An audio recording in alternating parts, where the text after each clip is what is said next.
मेरे भाइयों, कुरान करीम की एक छोटी सी सूरत, बल्कि अगर मैं ये कहूं कि कुरान की सबसे छोटी सूरतों में से एक सूरत, जो हम में से अक्सर लोगों को याद भी होगी, हम नमाज में इसको पढ़ते रहते हैं, सूरह असर, वो मैंने आपके सामने खुतबे मसरूना के बाद तिलावत की है। आप जानते हैं कि कुरान करीम में टोटल 114 सूरतें हैं और 114 सूरतों में सूरह असर 103 नंबर की सूरत है और इसके अंदर टोटल 3 आयतें हैं और इसके अंदर 14 शब्द हैं। इस सूरत के अंदर 14 कलिमात हैं, 14 अल्फाज हैं। और ये सूरत इतनी इंपॉर्टेंट है, इतनी महत्वपूर्ण है कि इमाम शाफई रहमतुल्लाह अलैह फरमाते हैं कि अगर अल्लाह तबारक व तआला ने पूरा कुरान न उतारा होता, सिर्फ इस एक सूरत को उतारा होता तो बंदों के लिए काफी होती। इस एक सूरत के अंदर अल्लाह ताला ने इतनी अहम बातें, इतनी ज़रूरी बातें बयान की हैं कि अगर कुरान की बाकी 113 सूरतें न होती और सिर्फ ये एक सूरत होती तो इमाम शाफई जैसा आलिम दीन और इमाम कह रहा है कि काफ़ी होती। इस सूरत की अहमियत का अंदाज़ा आप इससे लगाइए, बैहक़ी की रवायत है, तबरानी की सही रवायत है, हज़रत अबू मदीना एक सहाबी हैं, हज़रत अबू मदीना रज़ी अल्लाह ताला अन्हु रिवायत करते हैं, अल्लाह के प्यारे नबी के सहाबा जब एक दूसरे से मुलाकात करते थे, मिलते थे, यक़रउ अहदुहुमा अल आख़िर सूरत अल असरी, जब दो सहाबी आपस में मुलाकात करते थे, जब दो सहाबी आपस में मिला करते थे तो पहले एक दूसरे को सूरह असर पढ़ कर के सुनाते थे। एक सहाबी दूसरे सहाबी से मुलाकात करता था तो पहले सलाम बाद में करते थे, पहले मुलाकात होती थी तो पढ़ते थे बिस्मिल्लाहिर्रहमानिर्रहीम वल अस्र इन्नल इंसाना लफी खुस्र इल्लल्लज़ीना आमनू व अमिलुस्सालिहाति व तवासौ बिल हक़्क़ि व तवासौ बिस्सब्र, ये सुनाते थे और उसके बाद वो सलाम करते थे। मेरे प्यारे साथियों, क्या ये सवाल पैदा नहीं होता कि आखिर इस सूरत के अंदर ऐसी क्या खास बात है कि सहाबा बार बार एक दूसरे को ये सूरत पढ़ करके सुनाते हैं? इसके अंदर कौन सा ऐसा सबक दिया गया है, इसके अंदर कौन सा ऐसा पाठ पढ़ाया गया है कि सहाबा सलाम के पहले ही सूरत को पढ़ा करते थे? मैं चाहता हूं कि आज की तकरीर में हम इस सूरत को समझ लें। इस सूरत में अल्लाह ताला हमसे क्या कहना चाह रहा है, इस सूरत का मतलब क्या है, इसकी तफसीर क्या है, मैं आज की तकरीर जो है इसी सूरत के ऊपर करना चाहता हूं और मुझे पूरी उम्मीद है कि आप मेरा साथ देंगे, क्योंकि ये वो सूरत है कि जिस सूरत के अंदर अल्लाह तबारक व तआला ने दुनिया की सबसे बड़ी प्रॉब्लम का हल बताया है। जानते हो दुनिया की सबसे बड़ी प्रॉब्लम क्या है? दुनिया का हर इंसान प्रॉफिट के चक्कर में, फायदे के चक्कर में, दुकानदार दुकान पर टाइम दे रहा है फायदे के चक्कर में, नौकरी करने वाला 8-8 घंटे 10-10 घंटे नौकरी कर रहा है वो भी फायदे के चक्कर में, इलेक्शन का टाइम करीब आता है, नेता घर घर जाता है, जलसों में जाता है, हिंदुओं के प्रोग्राम में जाता है, मुसलमानों के प्रोग्राम में जाता है, शादियों में जाता है, मैयत में जाता है, क्यों जाता है? प्रॉफिट के चक्कर में। यहां तक कि एक इंसान दूसरे इंसान से मीठी बोली बोल रहा है तो उस मीठी बोली बोलने के चक्कर में भी कोई ना कोई फायदा और कोई ना कोई प्रॉफिट है। दुनिया प्रॉफिट के पीछे भाग रही है, दुनिया फायदे के पीछे भाग रही है, लेकिन कुरान की ये सूरत बता रही है कि सारे के सारे इंसान तो खसारे में, लॉस में है, नुकसान में है। प्रॉफिट में तो सिर्फ वही लोग हैं जिनके अंदर 4 चीजें पाई जाएं। आइए तर्जमा देख लेते हैं इस सूरत का। वल अस्र, कसम है जमाने की। इन्नल इंसान लफी खुस्रिन, इन्नल इंसान लफी खुस्र, बेशक तमाम के तमाम इंसान घाटे में है, लॉस में है। इल्लल्लज़ीना आमनू व अमिलुस्सालिहाति व तवासौ बिलहक़्क़ि व तवासौ बिस्सब्र। सारे के सारे इंसान घाटे में हैं, मगर 4 चीजें जिनके अंदर पाई जाएं वो घाटे में नहीं है, वो फायदे में है।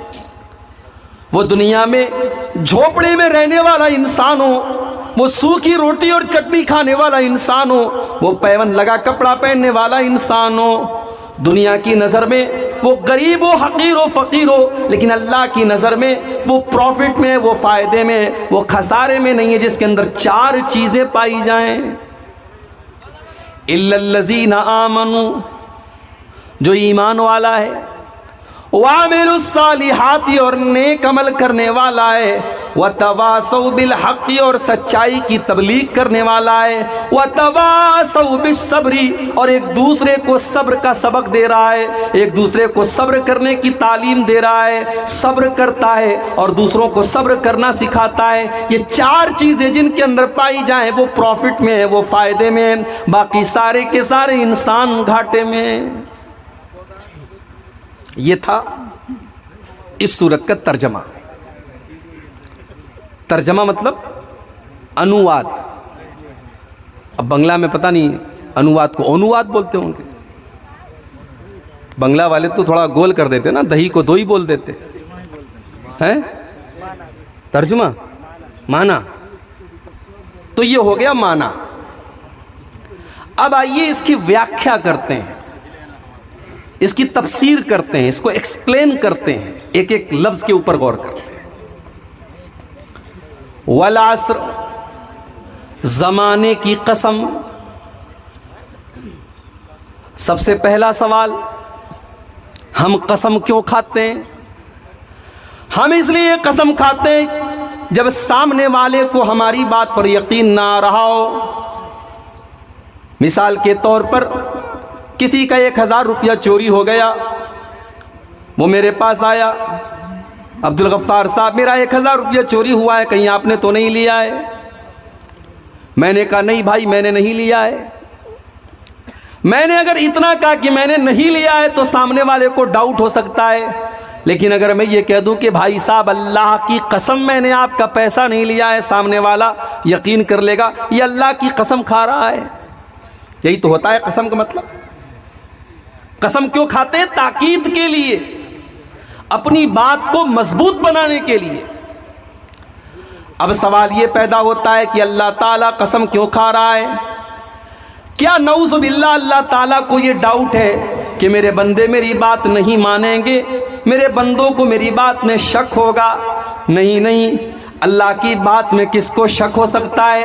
अल्लाह तो अपने कुरान की शुरुआत में कहता है अलिफ लाम मीम ज़ालिकल किताबु ला रैब फीहि हुदल लिल मुत्तकीन। मेरे बंदो ये जो किताब तुम पढ़ने जा रहे हो, जो तुम कुरान पढ़ने जा रहे हो, ला रैब फीहि, इसके अंदर कोई डाउट की, कोई संदेह की, कोई शक की कोई जगह ही नहीं है। इसका एक एक हर्फ सच्चा है, इसका एक एक शब्द सच्चा है, इस कुरान के अंदर कोई शक नहीं है। तब अल्लाह कसम क्यों खा रहा है? अल्लाह कसम खा रहा है ये बताने के लिए कि हम जो बात कहने जा रहे हैं वो बहुत इंपॉर्टेंट है, बहुत अहम है, बहुत महत्वपूर्ण है, उस पर तुम ध्यान दो। बहुत अहम बात बताने जा रहा हूं, इसलिए अल्लाह कसम खाता है।